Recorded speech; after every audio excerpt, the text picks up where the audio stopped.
Hello, everyone. Welcome back to another incredible episode on the Unleashing Potentials podcast. I'm your host, Bernadette, and joining me today is Kharron. How are you? I'm fantastic. How are you today? I'm good. I'm doing good. Thank you so much for coming on the podcast today. My pleasure. Awesome. So, can you tell us where about are you tuning in from? So I'm originally from Brooklyn, New York, but my family, like 2 years ago, moved to Florida. So we're right outside of Tampa Bay, and we're loving it here. It's October. It's still basically summer. It's wonderful. That's awesome. So, do you guys get all four seasons there, or just kind of mild weather?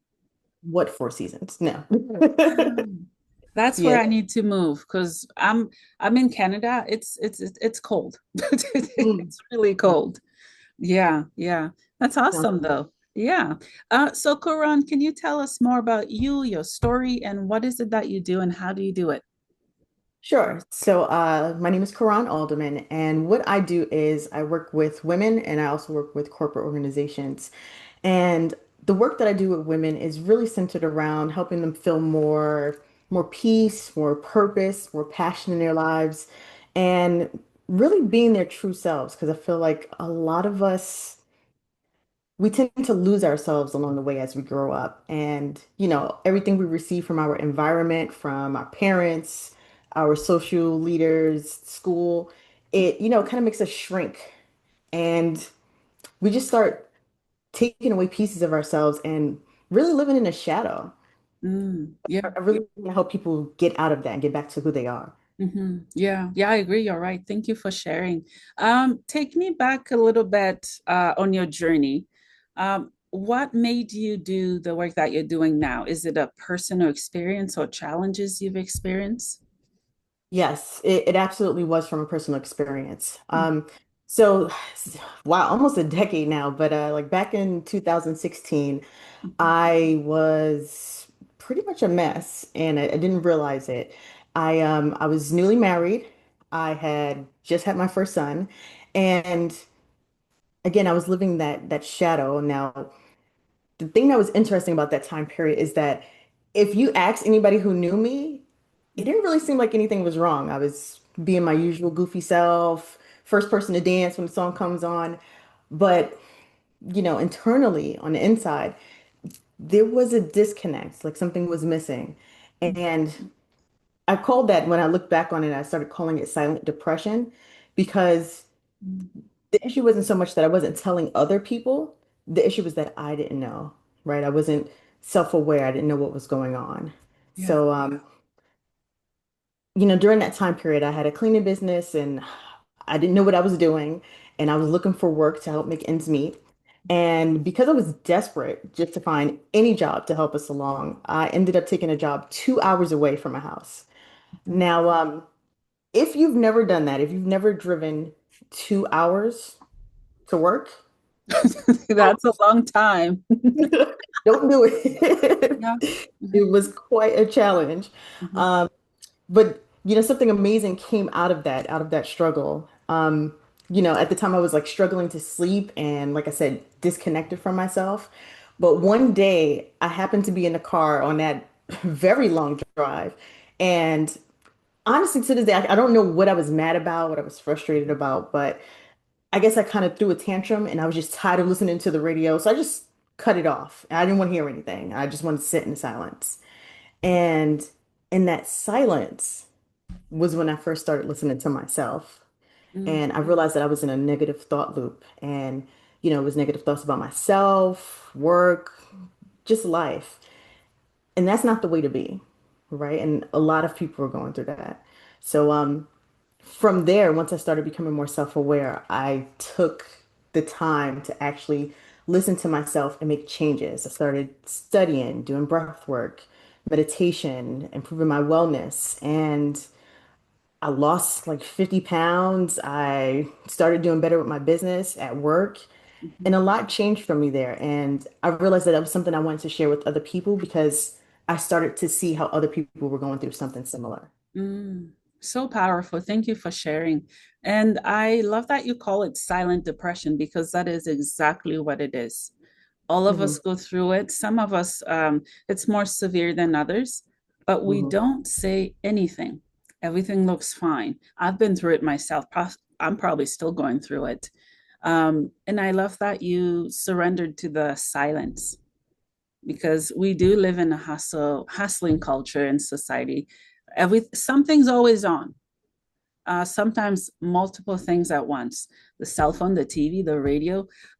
I love that you listened to that, and it was during a time of uncertainty for you, possibly confusion and not understanding or knowing what is going on. And I think sometimes we know, but we don't know. That is the frustrating part. What was your experience going through that? You kind of knew, but you don't know at the same time which direction to go to heal and to start your journey. Mm. Well, I would say that I knew I wasn't satisfied. And I think most people can agree with that, right? Like you don't know what's wrong, but you know something's wrong. Yeah. You know what I mean? Um, I find that there's really five signs, like five major signs that you could catch. One is if you're too busy, if you're always stressed, mentally overwhelmed, you Mhm. just always have something on your plate. That's a huge sign, right? Because if I could go back to my earlier self, I would say, please do less. Sit down. Please sit Yeah. down.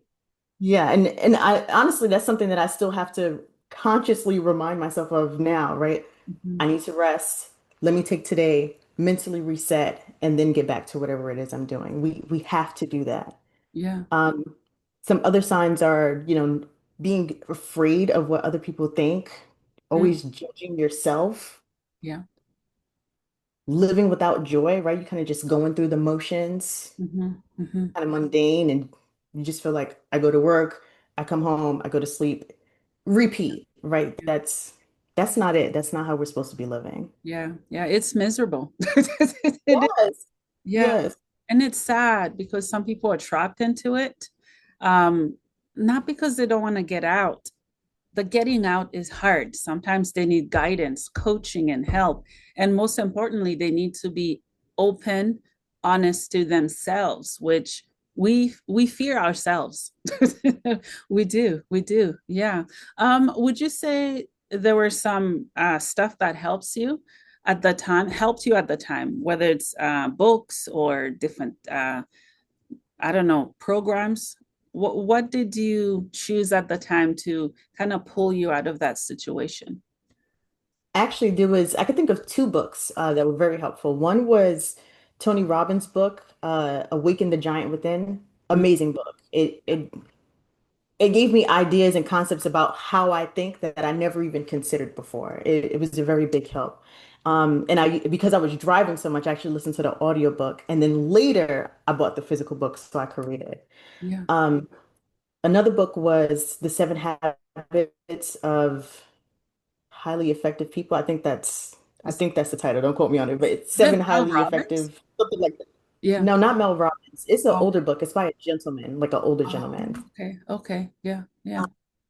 Yeah. And for certain, the breathing and the stretching and the meditation that had a tremendous impact because I I think I mentioned it, but I Mhm. had a huge problem sleeping. And even before I was married and had kids, I could not sleep. Like I would watch TV to help me go to sleep until the TV was watching me. And that did not help because sometimes I was waking up from a commercial or I'd wake up again and just, I was either taking too long to get to sleep or waking up out of my sleep. And when I start doing that ritual before bed, which I still do to this day, Yeah. I could sleep. I could get to sleep and for the most part stay asleep. It, Mhm. it made a big difference. And you know what a lot of people don't realize is that when they're stressed, you can't really think properly. Yeah. Like your brain literally can't. Like you know how we when something happens and it's too much and you go, I can't. Yeah. You literally can't. Your your prefrontal cortex just shuts down. You can't process anything. So being able to sleep and just think clearly makes a huge difference. Yeah. Yeah. Yeah. Sounds like self-care and healthy habits. Yeah. Is that something you teach women as well? Yes, it is. Okay. And I make it my business to teach my son as well. He's 10 now, my Mhm. oldest, and it's a part of our ritual that we do together. Yeah, that's awesome. I love that. Mm. Talk to us a bit more about self-awareness and self-esteem in women. How can we as women tackle that and remain our true authentic selves? Mm. Well, I was just writing an email today to my group, and it was about having confidence Yeah. and the confidence not being they like me, but I can walk away and I'm still fine, Ooh, right? yeah. Um, Earlier I mentioned that a lot of the information and opinions that we get from other people is what shapes us. It like molds us and whittles us down until we like shrink and we got to compartmentalize everything, right? You don't share this with that person because they're gonna make fun of you or say something stink, things like that. So I think a big deal is recognizing who you are and recognizing that not everybody is meant to be in your circle, right? Especially if someone is trying to make you feel a way or dim your light, Yeah. if you want to say it that way, that person's probably not for you. And I see too many people when I'm like counseling or even just talking to friends and family, they're attached to people who make them feel bad. Yeah. Yeah. That's not good for your self-esteem. You got to get away from that. Yeah. Yeah. Yeah. And it's sad to see, especially those we love, suffer in that way. And at Mhm. times, maybe it's a type of psychological addiction, if I may put it that way, Mm. because this is what certain people have witnessed growing up. This is what they've seen throughout their adulthood. Therefore, it's normal. How can we denormalize that? Hmm. How could we denormalize that? Well, I think a lot of people focus on the words like toxic, right? Getting away from toxic relationships. I think it would be considered that, toxic doesn't necessarily mean someone's abusive or yelling at you. It may just mean that they don't make you feel okay to be yourself, Yeah. right? That is enough toxicity to make you feel like you have to change in some way, and you shouldn't have to feel like that. Yeah. Yeah. Um, One Mhm. of the ways I think we could stop that, and I'm gonna be honest, I don't think this is like an overnight thing, but I think it really starts with women, right? I think we have the power to change that long term, right? With first how we treat ourselves and Yeah. then what we're teaching to our children, right? It starts at home. Because if you think about it, right, the first loving relationship that a child has is with their mother Yeah. or their mother figure, right? So if we're being ourselves, if we're encouraging our child to be their full self, that changes the way they treat themselves when they grow up, as well as the way they treat other people. Mhm. Yeah. Because Yeah, I when agree. you see people acting out and, being nasty to others, it's because someone was treating them like that at home. Yeah, yeah, yeah, that's true. Yeah. Thank you for sharing. So you're a certified breath coach. What is that? I understand the word breath out of it. And what do you do and how do you help people? Sure. So a certified breath coach just means that I went through a training program that helps me use breath in a way to help you regulate your nervous system. So, Mm. there's a lot of spiritual practices out there, and what I'm teaching, these are ancient practices. They're spiritual practices, but we're just sprinkling in enough science so that we can use the practices that actually help you manage your nervous system. Yeah, yeah, that's awesome. How can people practice it? Because I know there's YouTube. There's so much free resources that people can use. Sometimes they don't know where to find it, or if they find it, they don't really believe in the process or the work of it. Mm. Yeah, that is a little bit difficult, especially with the spirituality part. And Mhm. I do read and listen to things that are spiritual, but when I teach, I try to remove that because just because something's spiritual, I don't want someone to not take the information just because they don't like spirituality or they think it's Yeah. fake.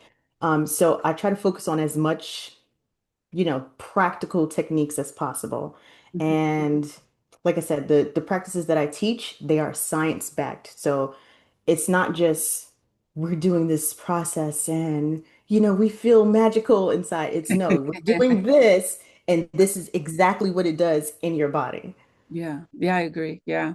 Can you walk us through how breath work can regulate the nervous system for anybody who practices it? Practices it. Do you see how the English language? Sure. So, for starters, when you are let's say you're midday, you're going about your business, you're doing your work, your chores, things like that, and you find yourself feeling a little bit flustered. If you were to stop and just take a few minutes, because it doesn't really take long, if you stopped and took a few minutes to just breathe in for a count of four and exhale for a count of four, what that does is it balances out your nervous system, right? If you're feeling overstimulated in your fight or flight mode, it helps bring you down so that you feel more calm. Now, the way it does that is as you breathe, your diaphragm snuggles up to your heart a little bit every time you exhale, and it slows your heart rate down. So when you breathe slowly, when you slow your heart rate down, it sends a signal to your brain, everything's okay. We're fine. Yeah, Everything's good. yeah, yeah. That's awesome. Yeah. Do you do guided meditation? Is that something you've been thinking about doing? I do that sometimes. I usually do that in my live workshops. I'll do that towards the end so that we can, meditate on whatever we just discussed. Oh, that's so cool. For your live workshops, who's there and what kind of method and process you use? For sure, it's usually women. It's almost always women. Nice, nice. And what we usually do is we first will go through information and usually engage in some way. And one thing I've been trying to do now is add in more activities where we do something up front so that everyone's alert and we're all on the same page. Because, in the evening, everybody's come home from work, everybody's tired. So again, we use breath work to help balance us and regulate us. But we usually go over discussion, ask questions. We usually chat at the end. And that's when we do the affirmations and the meditation. Oh, okay, that's cool.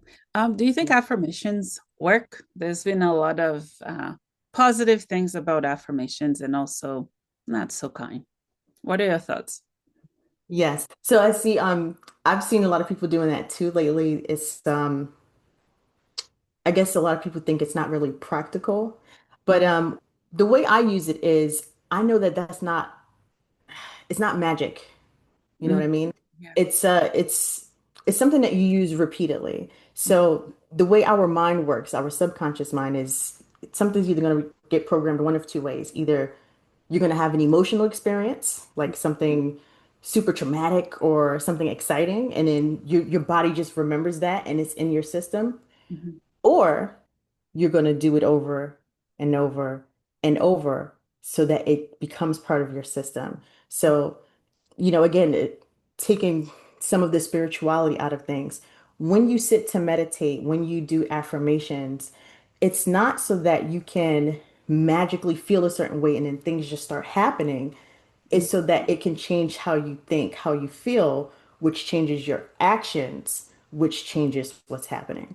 Mm, yeah, that's true. Yeah, I always tell people do what works for you.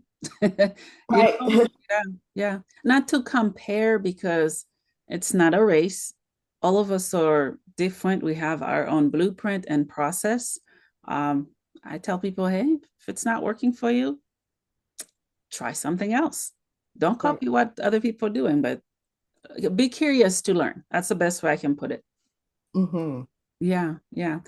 So, Karan, what are some of the projects and things that you have happening right now or coming up? Well, this weekend I actually have, you just said the word blueprint. I have the Radiant Life Blueprint. So that's a workshop event that I have coming up, and that's for helping women with exactly what I said, finding more peace, more purpose. Essentially, we're taking them from feeling burnt out, stressed out, self-doubt to finding that peace, finding your purpose, and having more passion by actually doing the things. Because again, you have to take action. actually doing the things that are going to make you feel happier. Yeah, that's really cool. That's cool. Thank you for sharing. Is there anything else that you're working on? Do you have a book or books? Yes, I do. I have a book called Mental Alchemy, Oh. and it's usually sitting right next to me. Oh, hold on a second. Usually right here. Yep. It's And I got hiding. yeah, and I got notes hanging out and everything. That's my book. Ooh, that's a really cool color and image on there. Thank you. Walk me through the process. How did you come up with that cover? Um, I actually drew that before I wrote the book. And if you Nice. remember, I said one of the things that I went through was just not being self-aware, Mm, right? And once I did get self-aware and I realized all those thoughts that was just swirling around in a loop, I kind of realized I had to get out of my own way, if that makes sense. I had to get out of my own head, mhm, right? So, one of the main topics in this book is changing our perception. And I have a whole topic, a whole chapter dedicated just to perception changes, reframing the way we look at things mhm, so that we could see that it's not quite as stressful as we thought, or maybe that event that took place mhm, mhm. wasn't intended to be taken that way. Yeah. So that it really changes your life experience when Mhm. see things from a different perspective. Yeah, that's good. That's good. Yeah. When people are reading your book, what do you want them to get out of your book and the message you're trying to convey to them? The message I'm trying to convey to them. It's definitely that we have the power, right? It's far too often that I see people being a victim in their life. Something's always happening to them. Someone's always treating them a certain way. They have the power to not feel that way, but they just won't take it. They have the power to change their situation, but they just won't take action, right? So we have to decide how we're going to feel. We have to decide what it is we want, right? We can't focus on what we don't want because it's not really going to change anything. You have to figure out what you want and then take action. Yeah, yeah, I love that. Thank you.